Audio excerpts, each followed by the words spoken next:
আমার কলকাতা নিউজ, কথা হবে সামনাসামনি।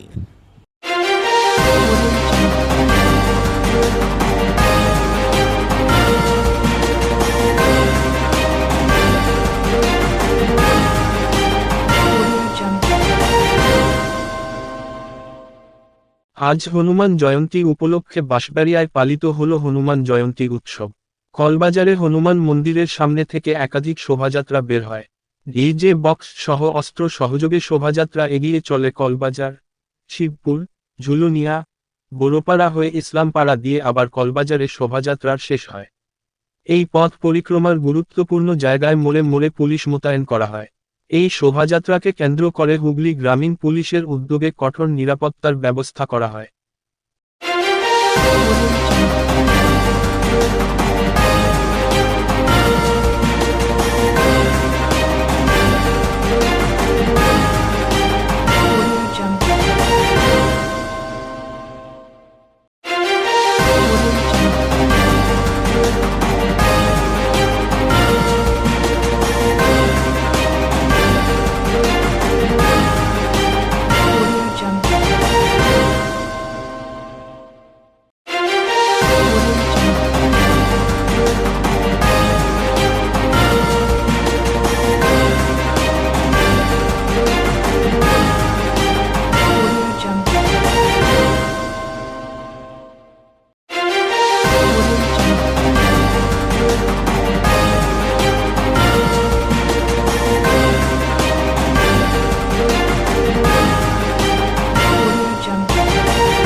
হনুমান জয়ন্তী সবাইকে শুভেচ্ছা এবং প্রতি বছরের ন্যায় এবছরে আমি এসেছি এবং এই মন্দিরে পুজো দিয়ে মিছিল শুরু হয়। প্রচুর ভক্তরা, রামের ভক্তরা একসঙ্গে জড়ো হয়েছে এবং এই ঐতিহাসিক মিছিল আমরা সবাই সাক্ষী থাকবো, কারণ এবারে 500 বছর পর রামলালা তার বাড়িতে ফিরেছে এবং আমরা জানি হজরত বলির নাম করতে গেলে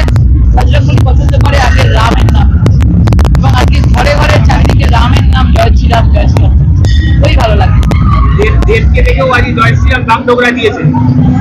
কদিন আগে রামনবমীর দিন তিনি নিজে রামনবমীর মিছিলে উপস্থিত হয়েছিলেন, যে তিনি নিজে জয় শ্রীরাম ধ্বনি দিয়েছিলেন। আজকে তাকে দেখে আবার জয় শ্রীরাম ধ্বনি দেওয়া হয়েছে বাগবাড়িয়ায়। এটাই হচ্ছে আজকের দিন। আমরা বলছি না আমরা আজকের দিনের দিকে এগোচ্ছি, মানে আজকে তৃণমূলের গলাতেও আজকে জয় শ্রীরাম শব্দ শোনা যাচ্ছে। স্বাগত জানাই দেবকে ভোটের জন্য একদম।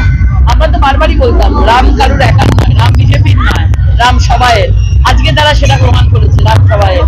সবাই মাঝখানে জয় শ্রীরামের আশীর্বাদ, বজরংবলীর আশীর্বাদ সবাই মাথায় আসুক। আপনার এই কথাটাই কদিন আগে রচনা বলেছিলেন যে রাম শুধু বিজেপির না, রাম সবার। এটা তো আমরা বলতাম। আগে জয় শ্রীরাম দেখলে মুখ্যমন্ত্রী গাড়ি থেকে নেমে তাড়া করতেন, জয় শ্রীরামকে গালি বলতেন। আজকে তারাই জয় শ্রীরাম বলছে, এটা আমাদের জয়। আজকে কল্যাণ ব্যানার্জি বলেছেন যে এই ইয়ে স্টে অর্ডার হয়ে যাবে, যারা তাদের স্টে অর্ডার হয়ে যাবে, কোনো সমস্যা হবে না। এই ধরনের মিথ্যা কথা বলা, যেভাবে বেআইনি ভাবে দায়িত্ব নিয়ে ছেলে মেয়েদের 23,000-25,000 দায়িত্ব নিয়ে তাদেরকে রাজপথে বসানো হলো, তীব্র বিরোধিতা করছি। কল্যাণ বন্দ্যোপাধ্যায়ের মতো একজন মিথ্যাবাদী লোক, যিনি জাজমেন্টের ওপরে কথা বলছেন, তিনি একজন যদি সিনিয়র অ্যাডভোকেট হয়ে থাকেন, তিনি হাইকোর্টকে অবমাননা করছেন একজন ক্যান্ডিডেট হয়ে। এতদিনের একজন সিনিয়র সাংসদ, যেভাবে রায় বেরিয়েছে আমরা রায়কে স্বাগত জানাই। এবং যে সকল চাকরির প্রার্থীরা আজকে টাকা দিয়েছে, আমরা বলবো তারা নামগুলো বলুক যে কাদেরকে টাকা দিয়েছে। 6 সপ্তাহের মধ্যে যে টাকাগুলোকে দেওয়ার কথা বলা হয়েছে, নেতা মন্ত্রী যারা টাকা নিয়েছে তাদের নাম, তাদের বাড়ি যাক, টাকাগুলো নিক, সুদ সহ টাকাগুলো নিক, সেই টাকাগুলো জমা নিক। আজকে হঠাৎ এলেন কেন? আরে শক্তির জয়, ভগবানের জয়। সবসময় হনুমানজি বজরংবলীর হাতে গদা থাকে, ত্রিশূলও হাতে নিয়েছি, গদাও হাতে নিয়েছি। আগামী দিনে অশুভ শক্তিকে বধ করতে গেলে, আমাদেরকে শুভ শক্তির উদয় করতে গেলে আজকে কখনো রাম কখনো বজরংবলীর শরণাপন্ন হতেই হবে। তৃণমূল অভিযোগ করছে রাম আর হনুমান এই ইয়ে করেই বিজেপি বৈতরণী পার হতে চাইছে। দেখুন, এনাদের কারোরই কোনো আশীর্বাদ ছাড়া তারা এই জীবনে বাঁচতে পারে না। আমাদের ভবিষ্যতে আমরা ধর্ম যার যার থাকে, উৎসব সবার থাকে, প্রত্যেকের বাড়িতেই তারা সব পুজো করে। বাইরে শুধু একটা নাটকের চাদর নিয়ে রয়েছে। কিসের জন্য রয়েছে? তুষ্টিকরণ রাজনীতির জন্য রয়েছে। তৃণমূলের এই ধরনের দ্বিচারিতাকে আমরা সাপোর্ট দিই না, এবং আমরা জানি যে ডেভেলপমেন্ট নরেন্দ্র মোদীজির নেতৃত্বে যে বিকাশ হয়েছে, আজকে জাতি ধর্ম বর্ণ নির্বিশেষে সবাই মোদীজির সঙ্গে আছে। আমার কলকাতা নিউজ, কথা হবে সামনাসামনি।